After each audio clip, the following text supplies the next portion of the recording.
Well, hey, everybody. Welcome back to the next episode of Surviving Life's Pickles. I'm Scott Martin, your host, and thank you for tuning in today. I am joined today by two beautiful women, Hillary, my wonderful wife, Hello, everybody. and Mara Horvath Swenson. Thanks for coming today, Mara. You're welcome. Well, everybody, again, that is Broke City 500 from our local band and good friend Joel Pack here locally, who has helped us out with our new intro music. So go check them out when you get a minute. Broke City. Well, before we dive into it, just like we do with every one of our episodes, we're going to talk about what we're grateful for today. And today is very special. I've been really grateful, and I'm just going to roll with it here. Okay. And for a lot of things lately in our life, I feel like our life is very blessed with everything going on right now. And I'm really grateful for some of the new routines that I have started. And one of them has been in the morning, I try to do a little bit of song meditation in a way. And I have a couple songs now I listen to every morning. I sing to them, I cry to them, but it kind of gets everything going in the morning in a way. They're a little bit of my prayers to start off the day, because music is just so enriched in our lives. Yeah. And I've been using that, and I think it's helping even the house overall. Yeah, I would agree with that. Just listening to you sing Tone Deaf this morning definitely brought a little smile to my face and made me laugh. I mean, the boys don't quite like it because I'm waking them up singing, but Yeah. it's been fun. So, Mara, we'll just go around here. What are you grateful for? I would have to agree with you on that. Probably music. I would say, number one thing I'm grateful for is my kids. They've always been something that's grounded me most, but the thing that I love is music. Music can be such a mood enhancer for me. For good or bad or Yeah. And certain music can really put you in a bad mood, or like you turn on certain music and it can like totally uplift you. Yeah. I crank it up on my way to work, at the gym. Yeah. It does really enhance everything around us. Yeah. And one of my favorite things, to do, anyone who knows me knows I love live music. Yeah. Like You do. to go to live music. Yeah. I think we share that same love for live music Yeah. too. Me and Scott, our love first real Date was a concert. Was a concert. Yeah. And ever since. I mean, our first date, we sat and talked about music for an hour and a half. We really just connected. It's a big part of our lives. Dang it, it's my turn, isn't it? It's your turn. Okay. Well, I am grateful for, I don't know, I'm having a hard time of thinking of one thing. I would say today I am grateful for the experiences that we've had these past few weeks and the accomplishments that we have had. And I feel accomplished and I feel proud of your accomplishments that you've done, Scott. And I'm definitely grateful that our life is where it is today. Yeah. We're already going to get them going. Uh-oh.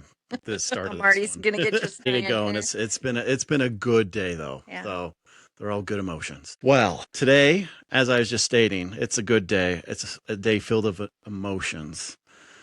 I've been wanting to have Mara on the show for quite a while. And finally, I felt it was the right time. And you were willing to come on. So I just want to say thank you first. You have an amazing story. You have a very sad story. But you have rose out of what's happened extremely well, from everything of me being able to watch from afar and know kind of the past as we kind of dive into this and share it with everybody. So we have known each other since 2008, maybe even a little sooner. Yeah. That sound roughly. Yeah. So let's just kind of dive into it. Mara's here today to talk about losing her husband. And we're going to talk about some of the struggles and things he went through. And one reason it's so emotional is Eric was one of my best friends during that time for a handful of years. We were in it together, unfortunately. And the funny thing is I didn't even know that you were in it. I know. You hid it very well. You're not the first person to say that. Yeah, I had no idea. But what I want to do is just kind of, let's talk about the early years. When did you and Eric kind of meet? How long did you guys date, get married? How many kids did you have? Let's just kind of paint a picture of what life's looked like in the last little bit to Beginning. it. Yeah, start from the beginning. So I was 18. I was almost 19. Was like turning 19 in a few months. And I worked at a care center in Provo as a CNA for the elderly mentally handicapped. Okay. And Eric did tile at the time. And came in to redo the tile in the bathrooms. And I just remember, so I worked early morning shift, and I just remember they came in, and I was like, I told one of my coworkers, I was like, oh, he's cute. And then my shifts only were like from 6 to noon, 6 in the morning till like noon or something like that. And then I just remember someone texted me and was like, hey, that guy that you thought was cute asked for your number. And I was like, oh, okay, sure. She's like, can I give him your number? And I was like, yeah. And then I went back and I was like, I saw one of them. And then so he was an identical twin. Yeah. And I remember one of them, his twin brother was Scott. And anyway, I was like, wait, I just saw him outside. How did he get in the bathroom? Oh, Yeah. that would be a little And weird. anyway, then he asked for my number, and the girl was like, can I give him your number? And I was like, yeah, sure. Gave him my number, and he called me that night or the next day, and we talked on the phone for like 3 hours. And then I found out that he had a girlfriend at the time, but was like trying to like break it off with her. Oh. And anyway, we started hanging out, and um he had just told her like he wanted to break up with her. And then of course, it was just I was the person that made him break up with her, and it was You were the like, excuse, huh? yeah. And I was like, well, I don't know. Anyway, so yeah, I was 19, he was 19, so we were just young, and um, it was like we both were just not on a great path in our lives. You were 19, you were exploring. Yes, You guys were kids. yes. I was like, Figuring out who you were. we started dating, and we dated for, it was like a year and a half. And then he asked me to marry him, and we got married when we were 20, just youngins. Yeah. Yeah. And it's the Utah way. Yeah. Unfortunately. Hey, you were still older than me, so you have that on me. So We got married, and then we lived kitty corner from his twin brother. So we moved out, and so when we got married, we lived with his parents for, I don't know, maybe 6 months. And then you found out pretty quickly that when we moved out, his mom quit, just kind of like disowned him. And he's like, oh, this is what my mom does. There's always somebody that's kind of on the outs.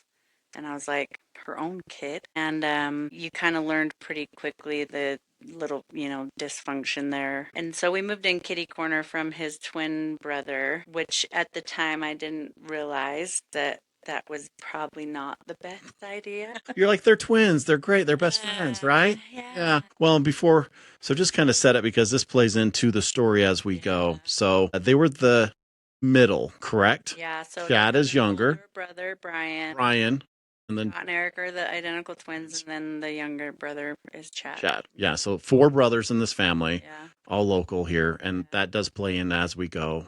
I just wanted to kind of set that. Yeah. So, and then we were just young and just kind of partying or whatever, and, didn't realize that Scott and Eric had lots of addiction, Addiction stuff going a on lot of behind the addiction behind the scenes. scenes. They were codependent, kind Yeah, of bad really influences with each codependent. other. Yes, yes. Yeah. And like I was growing up, I was just very social. Like you go out, have a drink with friends, you know.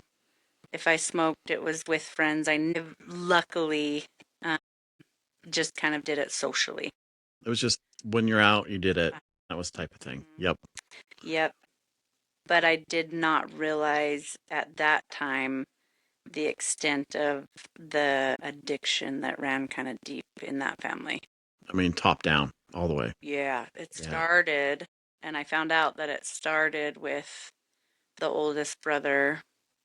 Brian kind of got him introduced at a young age when they were like 15, I think. But it really started from the parents. They told me that when they were younger, they were told that how cool it was that they were dealers for ZZ Top in California. And I'm like, what kind of parents would, you know, Promote that. Dysfunctional family. Then I was 23. I was 22 when I found out that I was pregnant. I found out I was pregnant with my first Xavier. Mm. And then for me it was like, oh, I'm pregnant. Mom mode. I just went a complete 180 and just started just, you know, what am I going to do? I'm going to be a mom. Completely changed my thought process on everything, Made you grow up. Yeah, instantly. Yeah. And at that time, so Eric started out when you were he was doing tile, and I know that's what him and Scott did for a while. Yeah. Isn't this about the time when you got pregnant that he kind of went to the automotive stuff? Was it right around this time? Yes, it was. So I think I had just had Xavier when he was like, I don't want to do tile anymore. His older brother Brian painted cars. Yep, at Art City Auto Buy that I worked with Brian there. Ah, That was how I start. That's how I met initially, as I worked with Brian at Art City. yeah. So we moved into Brian's basement In Springville. Around the corner from us. Yep. Oh, And Eric was Brian's prepper, which is you get the car ready for paint, you get it all, sand it, everything, but not making a lot of money. And when doing tile, he could make quite a bit of money. Yeah, you can make pretty good money doing tile. But you see the old guys that do tile, their whole lives are wrecked. They wreck their bodies. And I was like, yeah, I get it, get out of it. And then his brother made good money as a painter, commission. So I left up because I was Brian's prepper, and then Eric came in and actually kind of took my spot when I left. Okay. But it was a good situation, at least at the beginning, because Brian really took him under his wing and says, if you want to learn this, I'll teach you. Brian was cleaner at that time. During this first initial, and they really, I think it was a good situation there for a while as he taught him kind of the ropes of auto body and what's behind it and what worked. For a short while. Yeah, for a short while. Yeah, it's very short lived. Yep. And then I didn't realize I had just had Xavier, and then it was like, I was up breastfeeding because I had nursed him, and I'd be up. And I'm like, why is he not home? Like 2, 3 in the morning. 2, 3 in the morning. And he's like, we're just working on this. So Eric was an artist, very, very talented artist. And Brian had this Suburban, and he wanted it airbrushed and paint. And he's like, and Eric picked up an airbrush, and he ran with it. He ran with it, and he was very, very talented. And it was like, we could really have something here. Yeah. And it was like, you really could. So that was kind of his first, I think it was his first project, airbrush, was Brian's Suburban. And it turned out really, really good. But it was work full time at the auto body shop, and anything airbrush was After hours after and hours. Well, okay, I get it, but till like 3 in the morning, I was like, really? Like, okay. Do you think that he got a little bit obsessed with his work in that sense? Well, methamphetamines kind of makes you do that. and that is really kind of initial. Yeah, that's That's kind of when what I Brian was didn't introduced him realize. to. Yeah, so Brian, I never knew. I mean, well, no, because when we were in the apartment, Scott and Jessica, I knew that the meth was there for a little bit, and then we moved, and I thought, okay, great, we're getting away from that. Hopefully, getting away from Scott, and that will help. Not this Scott, Nope. the Scott brother. The Just brother. clearing that Oh, up okay, there. another Scott. Twin, yeah, but then realized that that's where the whole brotherly love of the addiction kind of ran deeper with all three of them. And then it was like they used it. They used it to work. They used it to stay up and do their work projects and stay up for days. That's definitely what methamphetamine does, is it gives them hyper focus. You can not eat, you can not sleep, you can work for hours on end. That's why they first called it speed. Well, and this morning, it came to me. I remember multiple times Eric telling me that I got to do this or I got to take this because it makes me more creative. Yep. Yeah. And I didn't really realize it until this week with me. I had said those same things too. Yeah. And I'm like, I'm only creative when I'm doing this. I'm only creative.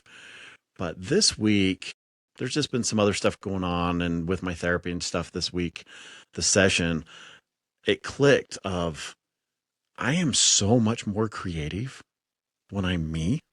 Yeah. And I actually let everything open. It's taken me this long to realize that. I knew it, but I never had really actually realized that, you know what? Yes, there's so many more things that are happening now because my head is clear and things are going like that statement is just one of those addict statements that keeps you in it. It is. See, and I never would have heard that from him because he had to hide it from me. Yeah. So I would find it in the laundry or I'd find it hidden in his hat because I was in mom mode and I was mom and I just was upset when he would be gone or he wouldn't answer his phone or here I am trying to be a mom and wake up and my baby's crying and I'm getting up and nursing him. And then I'm like, where is Eric? Where are you? And calling, and he's like, I'm working on this. I have to get this done. And I'm like, this is Brian's Suburban. You do not have to be gone or get it done. But then it turned into paying side Projects. jobs, and it was side jobs. And so then it was always a job. But then it turned into a lot of times his jobs, he would do it, and it was always he wanted to end up doing it full time, and it was like I wanted to support him to where he could be doing this.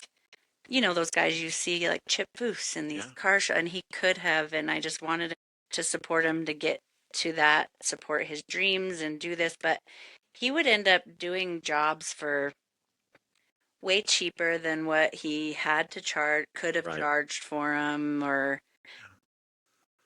just always worked full time as a painter, and then everything was on the side, and then his brain was never really fully in it because I don't know that he ever really was clean. If he was, it was maybe only for a few months at a time. And then if he was, it was addicts will switch up addictions. So if it wasn't meth, it was pills.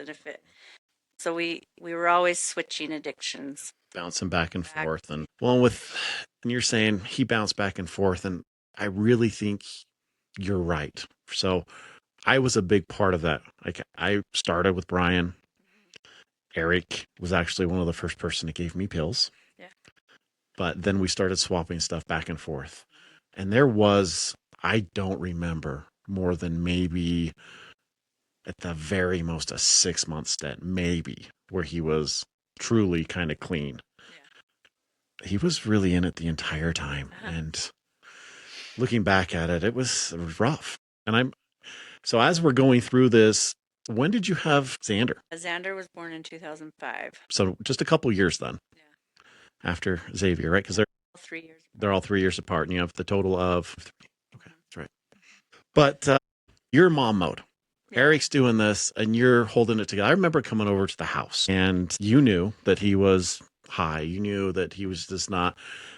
But when we come over to the house and hung out, or just all of us sat and BS, you still held it together so well, because I think you knew you had to. And I kind of wanted to ask, because this is the side that I'm very in the dark on, is what helped you through that time? Because looking back at it, you were so strong. Yeah, but this is the part I have the hardest with. Because I wasn't. You looked strong on the outside, but were falling apart on the inside. Yeah, and if you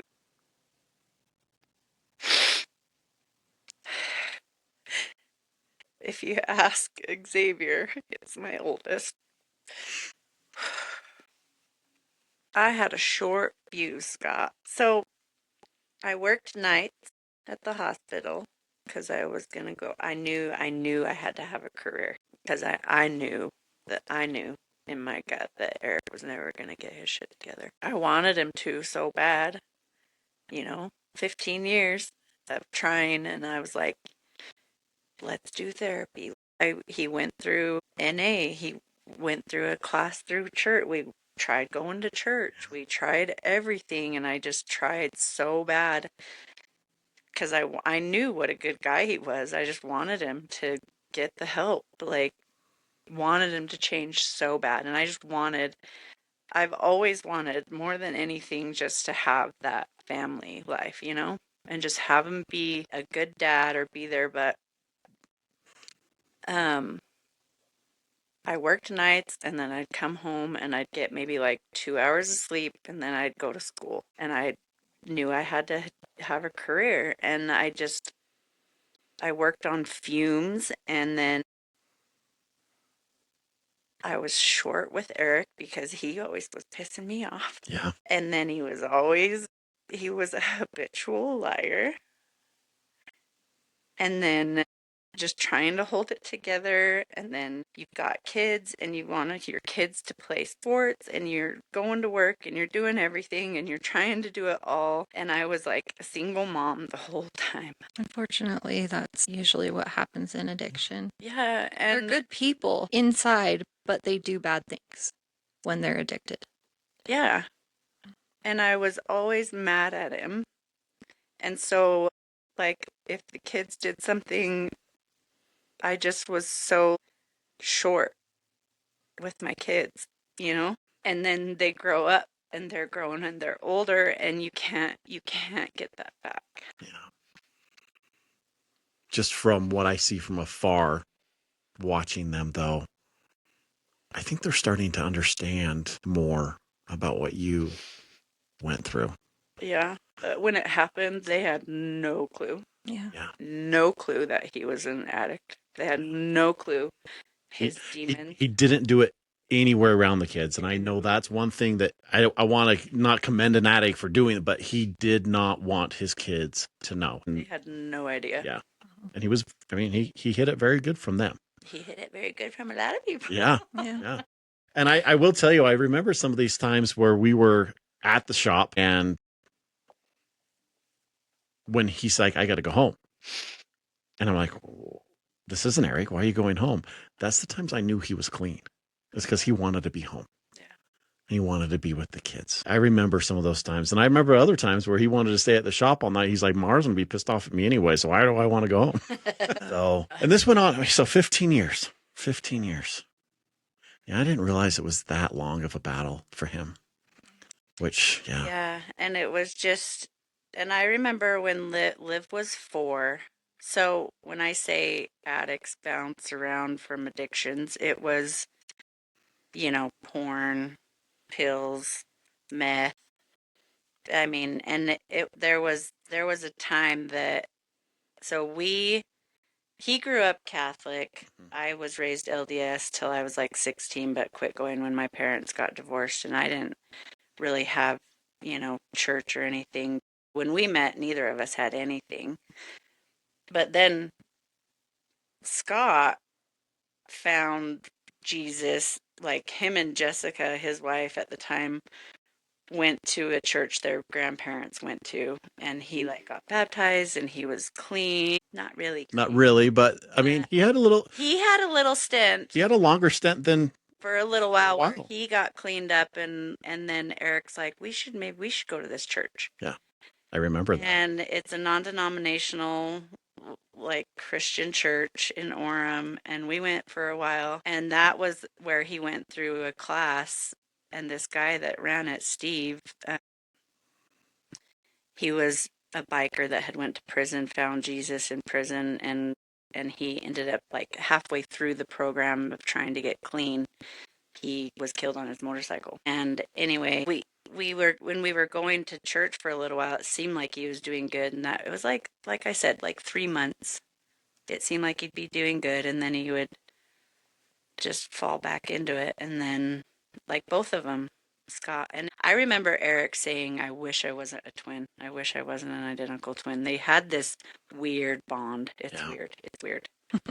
Like they would show up wearing the same clothes. I mean, it's just this weird bond. And and when Scott would come over, I'd get pissed because Yeah. they'd be out in the garage, and I knew what they were doing. Well, and there for a while, I think you kind of didn't let him come over. Wasn't there a time where you said, "Hey, I don't want him over at the house"? I would say it.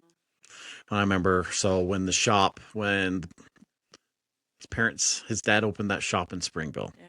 I remember that's one of the times when Eric was doing well. I think that's about the time they started going to church. I think that's about that time, and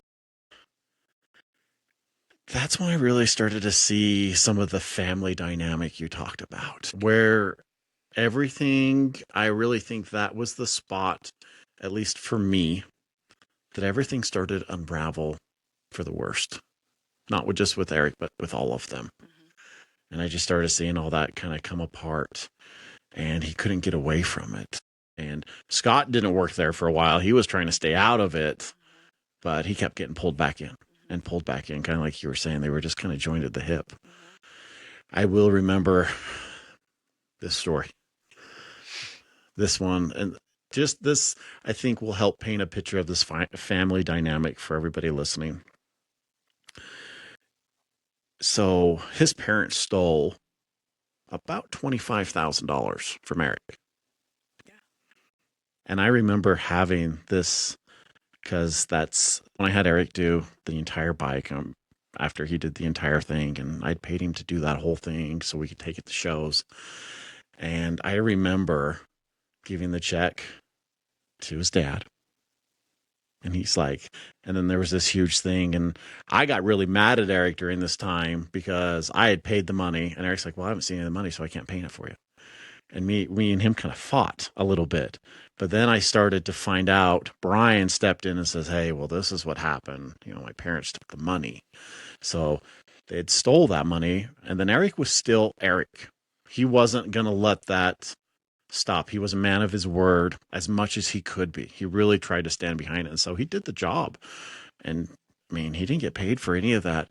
That was the first of multiple times that I had heard of that happening, where they were taking the money and they wouldn't even pay the kids. And they were just working there for free, making their parents money so they could support their addictions. Yeah. And that's when I started to see everything kind of unravel. Yeah. Was down there. And if I remember right, after kind of that really started falling apart, is that when he came up to the shop in Pleasant Grove? Yeah. So that's when he moved up this way. Okay. Yeah. And that's kind of where he finished, right? Yeah. So he quit working there because he's like, cannot support a family and not get paid. And then his mom, they disowned him again. Because he wasn't giving them money for free. And I'm like, what do they expect? You cannot support a family on not, they would be like, well, we owe you money. And I'm like, I was working as a CNA for $15 an hour at the hospital, and he was painting all these cars for them. For nothing. They would not pay him. Wow. They would not pay him. Thousands and thousands of dollars. Yeah. Yeah. And then he's like, I've got to get a different job. And when he left, they just disowned him.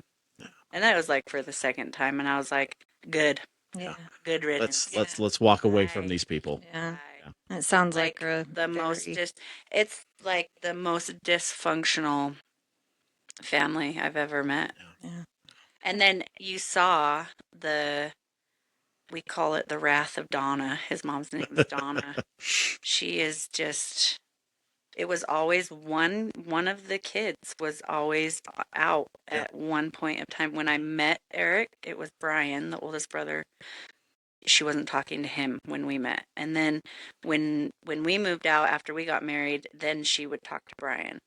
And then when she came around and we were okay to come back in, then she didn't talk to Brian because Brian got divorced or something. I don't know. It was just a mess all the time. Yeah. The family dynamic of generational addiction and mental health is tragic.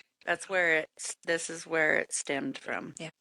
I think a big part of it I remember really vividly goes back to, and I think now a big part of it that plays into is Eric told me that when he was like 5, Donna had a good friend that babysat them, and he said that they told her that this friend was sexually abusing them when she babysat, and when they told her, she said that he's like, she didn't believe us.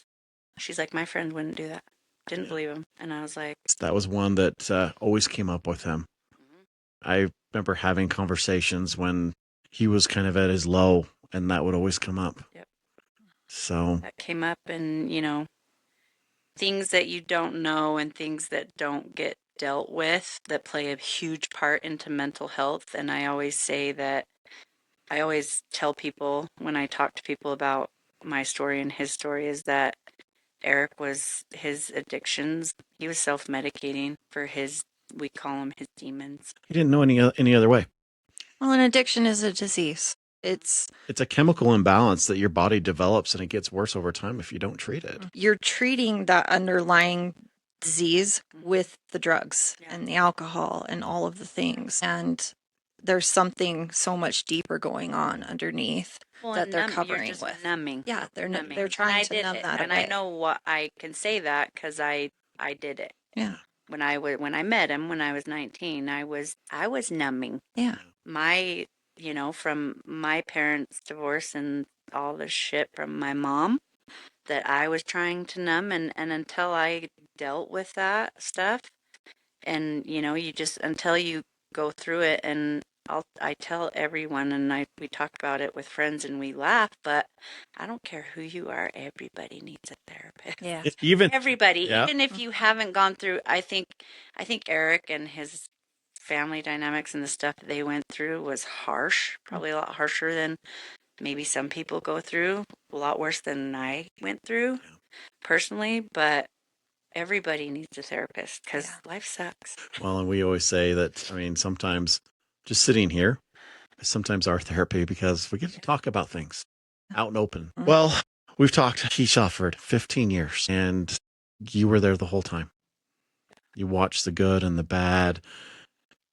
So let's fast forward, and I will never forget that phone call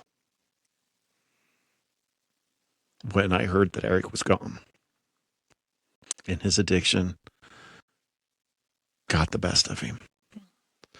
Leading up to that, was there any real things that, looking back, signs that were very strong? And the reason I ask is for people listening, if you did see anything, maybe it helps them see something in their loved ones.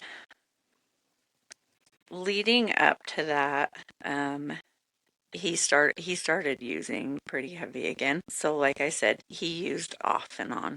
Never was fully clean, so it was an off and on thing for him.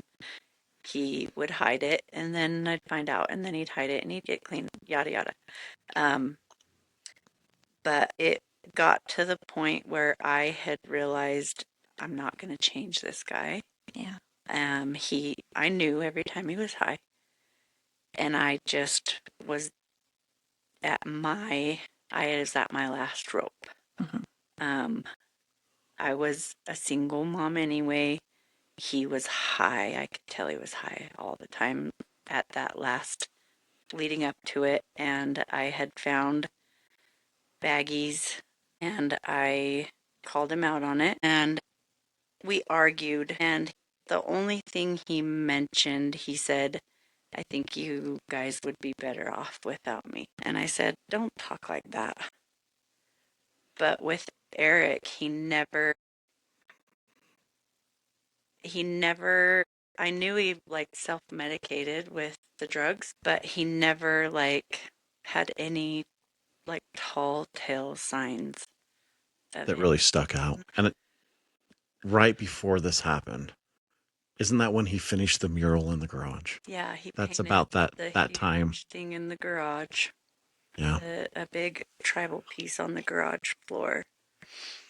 I think that's kind of what kept him busy during that last little bit. Yeah. Well, we won't talk about how it happened, but he did take his own life.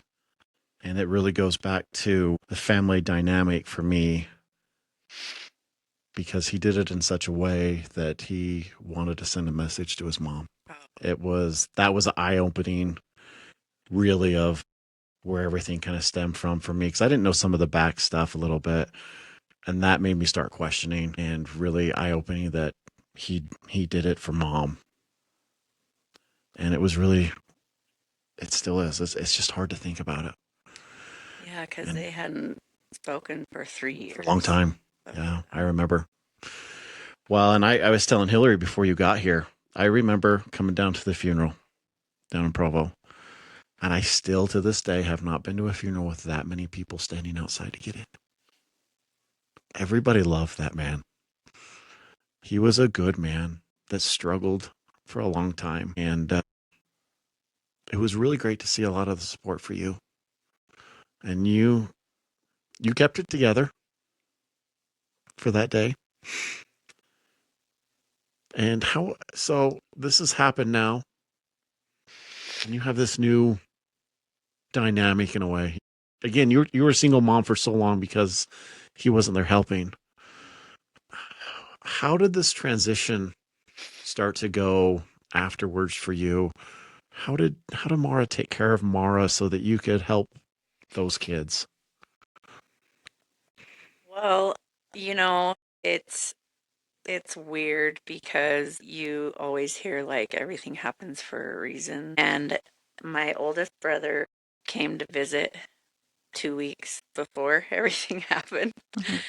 And he's an architect and he was in between, he was looking for a new firm and he doesn't come visit Utah because he like hates it. And he knew that I had just kicked Eric out and I was done. I had filed for divorce and he's like, I'm just gonna stay for a little bit because he could see that Eric kind of had sent a few texts that were he was high. So he was sending some texts that were, not himself. But he stayed. My brother stayed for 6 months Oh. after Eric died. And I was able to finish. Still had 3 months left of nursing school. I was finishing up and my kids, like, I think he just knew that I needed somebody there and my kids needed somebody. And I don't know how I would have done it by myself, but it was like a smoother transition. I don't know. Always I had to kind of figure stuff out on my own from a young age. My parents got divorced when I was 16, and when I told my mom I was going to live with my dad, she didn't talk to me until I was 20. And so I just have like Been a little strong-willed. Yeah, like you just figure it out. Yeah. Sounds like you were a pretty independent woman Yeah. from the get-go. I was in nursing school, and part of the schooling was you could only miss like one day of Yeah, class or you they're were pretty out. strict. And I was like, well, I'm not, I put in all this work. I'm not gonna not finish now. And the interesting thing while I was in school, I had a one semester before Eric died. A girl in my cohort, her husband, they had only been married for 2 years, had heart surgery and passed away. And her and I were like, we're doing this. Kind of locked We're together. finishing. And we ended up like just helping each other finish and stayed really good friends. And we've stayed really, really good friends since. And I'll say that my friends have, I mean, you probably see I go out a lot. Yeah. But Um, that's you. You're very yeah, social and you want to be with the people. yeah. So I think that's a big part of it is just like finding things that you love, like live music, Yep. going to concerts, And enjoy it. um, finding that balance. Like that after Eric died, I became addicted to the gym, like found healthy addictions. About the same time I did. I remember. Yeah. So I started going to the gym with a friend, and I just like really like I got into therapy. It's like finding this balance. I tell people, I don't know if you've ever played Trivial Pursuit. It's that game that has those pie pieces where you Mhm. have to go around and maybe you play charades, maybe you draw something, and once you get all the pie pieces in your little pie, I'm like, that's life. I Yeah. tell people it's like life. Once you get all those little pie pieces, and it's a balancing act, life is a balancing act. And if you have too much of one thing, it can really throw off the balance. And so it's like, you got to work out, you got to be healthy, you got to have things that are fun and enjoyable. And it's just this big balancing Yeah. act. And once you find that balance for yourself, because everybody's balance is different, you find that balance, especially in an addict's world, Mhm. you feel more alive than you really ever have because everything in your life is equal. Yeah. You're not focusing on that one thing too much or too less. Yeah. I think that's a big part. Oh, I always just wished, and I always wish that people that are getting high or numbing or are addicts, I'm like, oh, I just wish that they could just see what life could be could be like, like, Yeah. yeah. you know? I mean, some of us get there. Some of us get that willpower and we make it through it. And some of us don't. Well, you've been super strong. How have the kids been? I know they were all pretty young Yeah, when all of this happened. They lost their dad. yeah. How did you navigate that with them?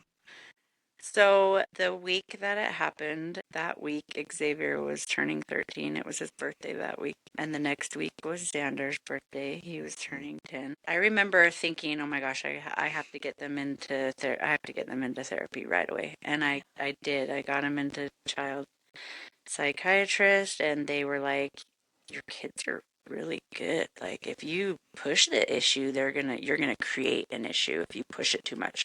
Just really watch them. If something comes up, then deal with it at the time." And I'm like, okay. And then when Xavier got to be a teenager, every time he'd mention the word dad, he would cry. But he wouldn't talk about it. And I got him into a therapist and he wouldn't open up. And then we went to church, a non-denominational church in American Fork, and I ran into a high school friend that actually we used to go to dinner with them at their house with Eric. Mhm. And because of that, he's like, okay, I'll talk to her. Okay. And he kind of opened up a little bit to her, but um, never really did until he met his current wife, who his current wife has just really helped him through it mostly. But after the fact, anyone who knows me knows that I'm very open. And after everything happened, we sat down and we talked about addiction, and we talked about the reason why that their dad probably decided to take his life was because of addiction, Mm-hmm. and what addiction was and the different forms that addiction can come in. And Xander will tell you about how Xbox can be addicting and how many times his Xbox got taken away. Yeah. Because it can be addicting, and just being really open and So talking they're very along. aware then now, Yeah. and probably trying to really keep themselves in line. Yeah, and I think sometimes it's a little bit hard, especially for Xavier, because he was older and I More think of he it. saw Eric as someone that just was so cool Yeah. and kind of like, Look at all these cool things my yeah, my dad's dad's doing. cool, and he Yeah. was cool. And I was the disciplinarian. I was mom. Yeah. I was the parent, and when Eric came home, and he was in the garage. Yeah. And then he was painting, and he was not parenting. Mm-hmm. And so I was kind of perceived as the mean one and the bad Yeah. guy. And so when I would talk about things that Eric did that, maybe this is why your dad did what he did, or if it wasn't anything good, he didn't want to hear it. Yeah. I can see why I remember coming over to the house for Halloween. Yeah. Halloween is And our. It is. And I remember sitting there for hours as Eric painted everybody's face. All the kids, all of us, hours. Yeah. And she's fantastic. And that, I have to say, that is one thing every one of them got. Yes. They all got of them that are talent artists. Bug. from him, and they're extraordinary. Yeah, they all are. And they all have their own little niche. So Their remind me, style. one of them's very, very good at graffiti art. Is that Xander or is that Xavier? Xavier lives really good at the face painting. Yes. And then Xander he does like the anime, and okay. Okay. I mean they all They'll have the all little of them thing. they all got the art gene. Yeah. Liv is the one who does it the most because that's what she wants to do for her career. Okay. Yeah. That's great. Well, you've been doing all this. You've raised the kids. You've really made a fantastic life. And I think you've done such a good job. And like you say, you might not have had it all together, but you made it. You survived. You have survived. Survival mode. Yeah. Part of this story that's not directly related to you is 5 years ago, we got another phone call. Yeah. And that's when Brian Yep. took his own life. Yep. The oldest brother, the exact same way. Yep. And that one was really hard. We had maybe been dating a year. Yeah. I remember you telling me about it. And I remember being in the bathroom when Steve Slocum called me and said, this just happened. And that one really hit me because I had seen Brian 2 days before then. Really? At the auto parts store. I hadn't seen him in a year. And I'd ran into him. He was doing really good. He just got, married. Everything was just happy. And then I got that phone call. And it really hit me because I was just over a year clean when that hit. And that one hit me really hard I've got to stay on this path because I've now lost 2 friends in the same family because of this addiction. Yeah. So I know you've really separated yourself for the most part from that family, which I talked to the younger brother. You talked to Chad. How's he doing? Is he? He was the one that really just kind of had it together. Yeah, And I think he's seen it and he moved out. I actually ran into Scott about 3 months ago. He seems like he was doing better than the last time I seen him because he did try to move away from everything. But I mean, he's still in it. I mean, you could tell he might have not been in it at the moment, but he's still struggling. And I know losing Eric they were really attached. They had this connection and he lost part of himself that day. Yeah. Oh, identical twins. Yeah. Yeah. That's losing your other half. So, well, I kind of want to ask, you've been through so much, you've survived all these. If you could talk about all the things you survived, I think you could fill this whole room full of pickles. Like we say, you survived all these pickles. You would fill this room full of jars. You've been through it, Mara. And I've heard you say a couple key things that really helped you. One was finding things that you loved. Yeah. Finding therapy. Yeah. But as we're kind of wrapping up here, people listening, people possibly have a loved one that's struggling. What are a few things that you can give them advice now that you're on this side of it that you would think that could help them out? It would say it's so hard because, you love, like I loved Eric and I just wanted so much for him to change and just see, you can't change somebody. They have to want to change. It's hard because you can't force it. You just have to try to love them, but at the same time, you can't put the blame on yourself because I don't know. I did that for a little while. Just try to like step back and let them figure it out, I guess. Yeah. Support them. Yeah. Support them through it. So Mara, I've been fairly quiet through this whole thing. Yeah. And part of the reason is because it brings up a lot of my own past history with my ex. Me and my ex were addicts together for 12 years. And I can very much relate to you of wanting to save them, wanting to be strong enough, trying to carry the relationship, trying to carry him. And one thing that I learned towards the end, and what ended up happening with me and my ex, is he ended up going to prison. And I was just at the point that you were. I was just done. I was so tired, and I was so tired of carrying the both of us and falling back into it with him as well. And we were so codependent with each other that when we finally said that when I finally said we were done, there's that sense of relief. But then, thankfully, he did not die, but he never sobered up. Like, still to this day, I know that he's just been back and forth, in and out of it constantly. And there's still a sense of guilt there of, could I have saved him? The what ifs, all of those types of things. But the one thing I learned that through my own recovery is I had to learn to love myself. Yeah.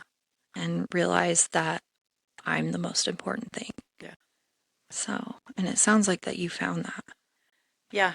It's, it's still hard. We always have those doubts. Yeah. And as time goes on, like, I don't know why this year was hard. And it's weird. I don't know if you believe in it or not. And if you don't, you can laugh at me. But like energy, it's weird because I will forget that. So our anniversary is like August 14th, and I forget. But like 2 days before, it's like, why am I so sad? What in the hell is going on with me? Why am I just crying for no damn reason? And then I'm like, oh yeah. And I'm like, I don't know if this is you. I don't know I don't know. And then like something will pop up and a picture will pop up of him or something. And then like you just remember, you see the old pictures of Eric before he really got into drugs, or because you can see the face. Oh, like, yeah. You know the difference. So different. And then you just remember all the good things, like all the good things about him. And then you kind of have to, I was talking to my friend about it, and I went and I sat at his grave.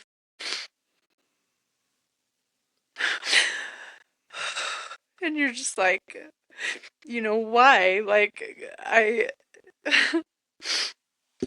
so I'm a nurse practitioner and a nurse, and you take care of patients, and you're like, people, they'll tell you, oh yeah, we're celebrating, oh, we've been married for like 40 years or 50 years or whatever.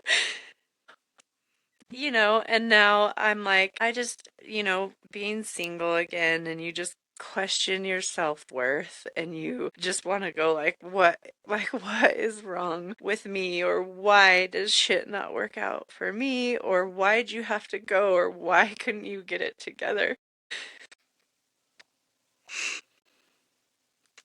It's hard It is hard. because you forget, and then you have to remind yourself, yeah, I remember all those nights you never came home, or all that, We forget all that. we forget the bad stuff Yeah. fairly quickly, and our minds go back to all the good times. Yeah.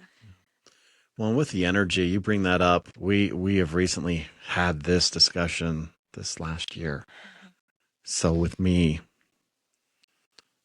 March was always kind of that. March has always been It's hard. A a rough month for the last almost 10 years for me. Well, since 2017. And doing therapy and different things have uncovered that there was a very traumatic event that happened to me in March. And that is what really spiraled me down into everything even worse. But that energy would always come up in that time of year. And it was just overwhelming and flooded. And now knowing where that energy spawned from and where it came from is in a way comforting, because now can sit with it a little bit better. What that is, and there is an actual clinical term for this, but it's a physical trauma response that reacts to a date or a time or a place, and our bodies physically react and react to those traumas when those things come up. Yeah. So that is the reasoning behind that, and it is a real thing, and it is a heavy thing. Well, for March, that's kind of when everything happened. Yeah, and it's so hard because March 15th is when he committed suicide. March 10th is Xander's birthday, and then March 21st is Xavier's birthday. So you have these happy things that you Surrounded by that. want to celebrate, but then it's like heavy right in the middle of it. And so I know March is a hard time for Xavier. And then I don't know. August sucks because it's the anniversary. Yeah, and it's weird because I didn't used to think about it as much, but then being single again, it's like it hit hard this year. Yeah. Because I just got divorced a year ago, and it brings some of that back up. It brings it all back up, and I'm just going, damn, I'm 46 and I didn't think I'd be single again, but at the same time I'm like, you're happy. I'm happy, and I'm kind of enjoying it. But at the same time, you go home and then you're alone, and then you're like alone, and you're like, it sucks, but then at the same time, it's nice. Yeah. So you're like, you're your own person. You don't have to answer to anybody, Mara. Yeah. No. Wow, it's just heavy with me. The whole March thing really hits now. And we've talked about, wow. Yeah, what's that? I mean, I knew, but Yeah. yeah. So, well, I want to say thank you, because I'm glad that we've stayed in touch. And I know we haven't been like super close, but I've been able to kind of see the kids grow up, because there's this same age as my older ones. Like, they're right there. So we all hung out there for a long time, but And some people don't like to post on social media and stuff, but that's kind of why I like to do it too, because of that reason. You can kind of stay in touch. Yeah. Oh yeah. Yeah. That's one thing we go back and forth and struggle personally, but I'm so bad a little bit too with it, but like family that you don't see a lot, or people that you don't see a lot, that you still can kind of stay in touch. Stay in connection. I've been able to watch afar of you just slowly pulling and thriving. I mean, you have a great life, and you've got some amazing kids now. And you've done it. It's been you. So being a nurse practitioner too, that's a huge deal. Yeah. So that's an amazing accomplishment. Thank you. It really is. So I'm one of those that can't. I don't do well sitting still. You got to stay busy. Yeah. Yeah. Oh, I have a question. Yeah. What is the thing that you two do today for yourself, for self-care, for a check-in when you're really struggling? Probably just like going with my friends or like getting out in nature, like going on a hike or I need to get more massages Mhm. I think because we all I'm do. always like, oh, hurt. next day. But um shopping is something I love to do for myself. Of Hey, course. and you get to do it because you don't have to tell anybody what you spend. Tell anybody. Yeah, Or to there you go. anybody. Yeah. That's right. But So no, I want to do more vacations is kind of my goal. that's amazing. But my number one goal, Mhm. and if you know me, it's gonna be my Porsche 911. You've always wanted one. And my car and my motorcycle Yep. are paid off now, so There you go. you'll be seeing that next. Okay. Yeah, that's an amazing goal Yep, that's Yeah. great. and accomplishment. Yep. Well, we always wrap these up. You get to ask us. It's your turn. What questions do you have for both of us, for either of us? Anything been on your mind? Something you want to ask? Turn the tables. You get to run the show for a minute. Man. So, so you guys, that's is my other question. So you were an addict I was. and you're an addict. Mhm. How do you guys like, do they say, like, how do you guys you both do? We do our own separate thing Uh-huh. for ourselves. I had about 5 years of sobriety before I met Scott, and I did a lot of personal work on myself. So I was single for 7 years, was not in any major relationship, did some major self-care, major recovery Nice. before I met Scott. So I was in a very good place Nice. when I met him. That's good. He was 6 months. 6 sober when I met him, and I always joke that in the 12-step world they call it the 13th step. Don't date in your first year of sobriety. Don't date anybody that's in their first year of sobriety. But I did have a little inner battle with that at first. I've been strong in my recovery for a long time, and I have my own things. Sometimes, things come up. My own struggles come up. My own self-doubts come up. Scott has had a relapse within our relationship, and without my spiritual foundation and my recovery foundation, that's the only thing that carried me through that. So, when I was finally done, I was so done. Yeah. Yeah. I beat that horse completely to death, to the point where there was nothing that was going to possibly take me back there. Awesome. And if anybody to this day gets me to that breaking point, I will walk away. Yeah. And he knows that.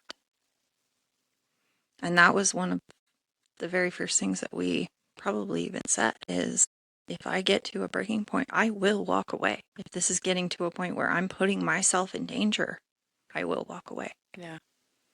And if it's getting to a point where I see that you're not going to stop, I will walk away. Yeah. And he knew that, and I knew that. He was able to turn it around and has continued to turn it around since. And if I hadn't have seen that, I would have been gone. Yeah. So, strong boundaries. That's definitely what it takes. And having those boundaries completely clear and upfront from the beginning. Yeah, I think that's any relationship is boundaries and communication. That's it with us. We talk about absolutely everything. We do. Everything. You have to. I mean, do. our first date was 3.5 hours just sitting at the restaurant talking, and we knew when we both left that day. And our first day, we talked about our recovery We did. and our sobrieties. So he was totally upfront with it from the beginning, and I was too. We dove into it right from the get-go, and I think that's just why it works. So It's hard. I mean, not everybody, there's a lot of people that I used to think that with my ex that we could have been sober together. And that obviously was not the case. Yeah. And it did scare me because a lot of times they say that two addicts can't be together. Yeah. But if you do have a good foundation from the get-go and you have your own thing, Scott has his own therapy. He has his own therapist. He has his own recovery groups. He has all the things that he does. His meditation, he does that separate, and I do my thing separate. Yeah.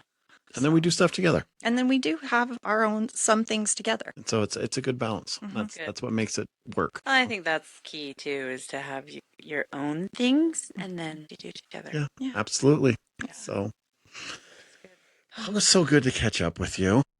I know it was been a little bit of a hard and, talking about some of the stuff in the past, but It's okay. it's what we do here. I mean, that's when we started this, that was the whole purpose, is to share stories and talk to other people so that we can help others that are listening, share it with people. That's great. And it sometimes is our therapy, and it's super rewarding. And we really appreciate you taking the time to just come hang out with us and, let everybody get to know you a little bit better. Your vulnerability was so powerful. We're so grateful for it. Yeah. But I will throw it out. If anybody does need an amazing art piece or anything done, you need to get a hold of us and we'll get you in touch with one of the kids, because literally they are amazing. They are astounding. They are extremely talented, and I'm so glad that they got that from their dad. But everybody, as we're rolling out here, remember, now and there always has been, but especially now, there are so many resources out there that you can reach out to. The first and foremost is 988. 3 numbers on any phone. You can get in touch with somebody immediately. They will contact you with a therapist, a social worker, a peer support, anything that you need at that moment. They will send somebody to your house. They are there to support you. They cover the entire country, but here in Utah, they respond quickly. We have personally used them. They're amazing. They want to help. They really do care about you. Other than that, there's plenty of support groups. Reach out, as Sarah, our guest, said a few weeks ago. Google it. If you need to find something, at least start with Google and ask it a question. It's as simple as that. There's support groups. Call a friend. Make sure you have those 2 a.m. friends that you can call when you're struggling, that will be there. Sometimes they're not the friend that's going to help you move the couch, but they'll be the friend that picks up the phone and listens to you and lets you know that they care and that you loved. All of you, thank you again. We couldn't do this without you. This show exists because of you guys tuning in, because of you guys sharing it. And we are just extremely grateful for every week that we get to sit down and have these amazing conversations and share it with all of you.